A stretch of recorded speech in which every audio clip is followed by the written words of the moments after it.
శ్రీ దండుమారమ్మ దేవాలయం కూరుమాయి. ఈ గ్రామం పలమనేరు నుండి దక్షిణాన 4 కిలోమీటర్ల దూరములో ఉంది. గ్రామ సమీపంలో కౌండిన్య నది తూర్పు తీరంలో శ్రీ దండుమారమ్మ దేవాలయం ఉంది. గ్రామ దేవతలలో దండుమారమ్మ వారికి ప్రముఖ స్థానం ఉంది.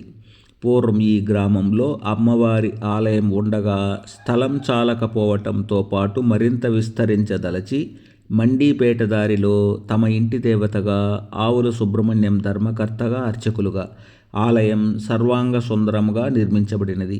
సుమారు 1 ఎకరా వైశాల్యంలో ఈ ఆలయాలు ఉన్నాయి.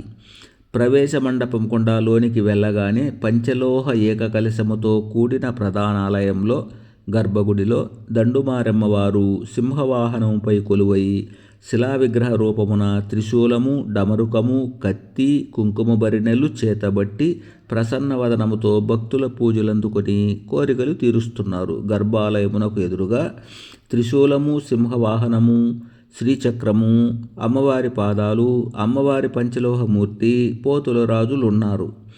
ఇరువైపులా ద్వారపాలకుల ప్రతిమలున్నాయి.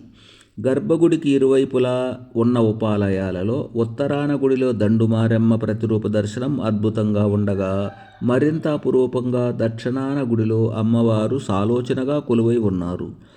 ఆవరణలో నైరుతిలో 18 అడుగుల ఎత్తున దండుమారమ్మ విశ్వరూప దర్శనం. 18 హస్తాలతో ఆయుధాలు ధరించి గంభీర వదనంతోనున్నారు. అక్కడే ముందర 7 అడుగులతోనూ 3 అడుగులతోనూ అమ్మవారి ప్రతిరూప దర్శనాలు ఉన్నాయి. అమ్మవారి పంచలోహ ప్రతిమలు కూడా ఉన్నాయి. ఆవరణలో మధ్యలో వల్మీకము పెరుగుతున్న తీరు, అక్కడే మరో వల్మీకములోని కోమలగుండా నాగులు వచ్చినట్లు చిత్రించిన నాగపడగలు, పక్కనే నాగకన్యల ప్రతిమలు చూడముచ్చటగానున్నాయి. వాయువ్యంలో కాళికాదేవి అవతారములోనున్న దండుమారమ్మ విశ్వరూప దర్శనం సమ్మోహనంగా తీర్చబడి ఉంది. ఎదురుగా వివిధ అలంకారాలతో అమ్మవారి చిన్న ప్రతిమలు ఉన్నాయి. ప్రవేశంలో అక్కడక్కడ పోతుల రాజు ప్రతిమలు, పంచలోహ ప్రతిమలు ఉన్నాయి.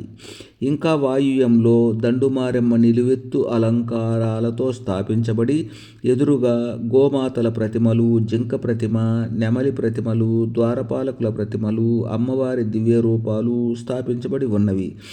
ఆవరణలో మొత్తము నిలువెత్తు ప్రతిమలుగా అమ్మవారు 166 అవతారాలలో భక్తులకు దర్శనమిస్తున్న తీరు అమోఘంగా ఉంది. ఆవరణలో ఉత్తరాన అమ్మవారికి ఎదురుగా గోవుల ప్రతిమలు తీర్చబడి ఆలయ ధర్మకర్త పూజారి గోవులు మేపినందుకు గుర్తుగా గోమాతలను కాస్తున్నట్లు కనబడే తన ప్రతిమను స్థాపించారు.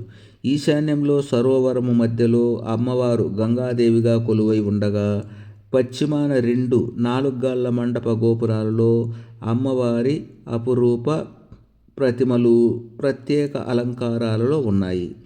ఈ ఆలయంలో నిత్య పూజలు, ఆది, మంగళ, శుక్రవార పూజలు, పండుగ పర్వములందు పూజలు ఉంటాయి. పౌర్ణమికి భజనలు, నాటకాలు, అన్నదానాలు ఉంటాయి. భక్తులకు తీర్థప్రసాదములుంటాయి. వార్షికోత్సవం ఘనంగా జరుగుతుంది. కోరికలు తీరిన భక్తులు తిరిగి అమ్మవారిని దర్శించి మొక్కులు తీర్చుకుంటూ ఉంటారు.